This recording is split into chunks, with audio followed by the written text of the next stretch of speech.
ఈ సినిమాలో 11 హీరోలను పెట్టారు. ఏపీలో 11 పాపులర్. మీ ఫేవరెట్ నెంబర్ అనుకోవచ్చా 11?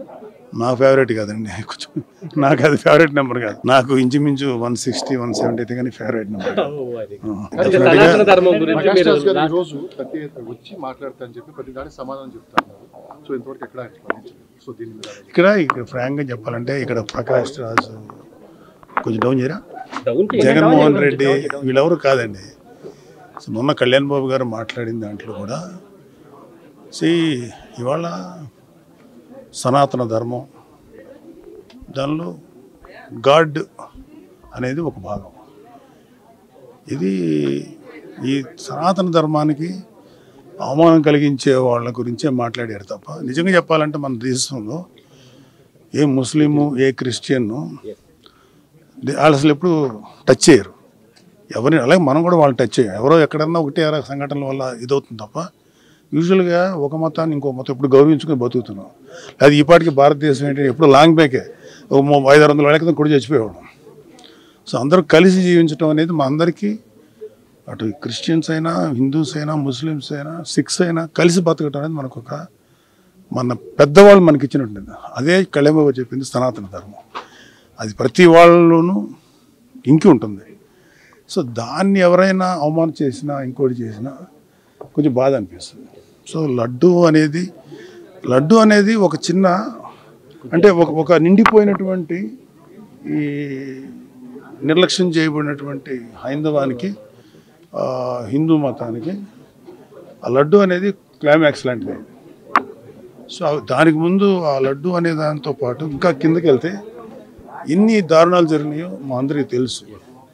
సో నేను కూడా అప్పుడు మోడీ గారు వచ్చినప్పుడు మేము మాట్లాడిన కలికిరి సార్ అప్పుడు much before elections Hindu temples కానీ ధార్మిక మండళ్ళు కానీ ఏదైనా సరే should be ruled by Hindus only. ముస్లింకి సంబంధించినటువంటి వక్ఫ్ వాళ్ళే చేయాలి, మిషనరీస్ క్రిస్టియన్సే చేయాలి. కానీ మనకేంటంటే బికాజ్ ఆఫ్ గవర్నమెంట్ ఎవరైతే అధికారులు ఉన్నారో వాళ్ళు చేసేటువంటి నిర్ణయాల వల్ల కోట్లాది మంది హిందువులు అఫెండ్ అవుతున్నారు. అదే కళ్యాణ్ బాబు గారి బాధ. సో దాని మీద ఆయన వెలుగొచ్చారు. ఇక్కడ ప్రకాష్ రాజా జగన్మోహన్ రెడ్డి కాదు, it's a question of pseudo secularism. హిందువుల్లోనే ఉన్నటువంటి సూడో సెక్యులర్ మీద మేము అంటే కళ్యాణ్ బాబు గారు మాట్లాడారు. రియల్ సెక్యులర్ ఎవరంటే పవన్ కళ్యాణ్ గారు. లేకపోతే ఆయన అన్ని మతాలతోటి సఖ్యంగా సయోధ్యగా ఉంటారు. మదర్సాస్కి సపోర్ట్ ఇచ్చారు. వైజాగ్ క్రిస్టియన్ మిషనరీకి సంబంధించినటువంటి ల్యాండ్ విషయంలో పోరాడారు. హిందూ ధర్మాన్ని గురించి పోరాడారు. సో ఆయన ఎవడైనా ఇలాంటి వాళ్ళు ఎవరన్నా ఈ కైండ్ ఆఫ్ పీపుల్ చేస్తే వీ డోంట్ కేర్. అది కాదు, మాకు కావాల్సింది ద రిలీజన్ అండ్ ధర్మం ప్రొటెక్ట్ కావాలని అంతే. అంతకంటే జనరల్ ఎలక్షన్స్ మా ఎలక్షన్స్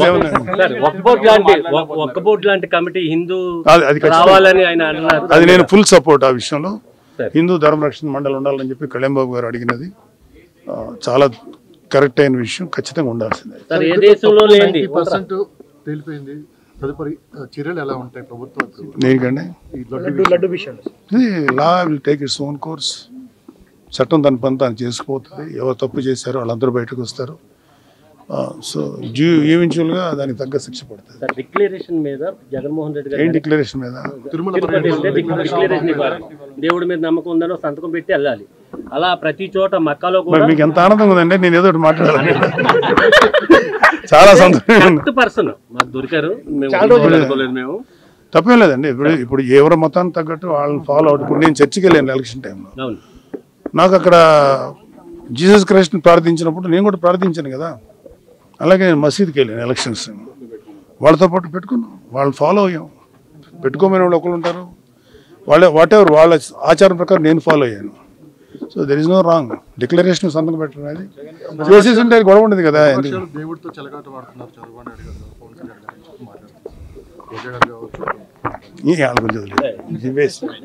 మళ్ళీ వైసీపీ వాళ్ళు మాట్లాడే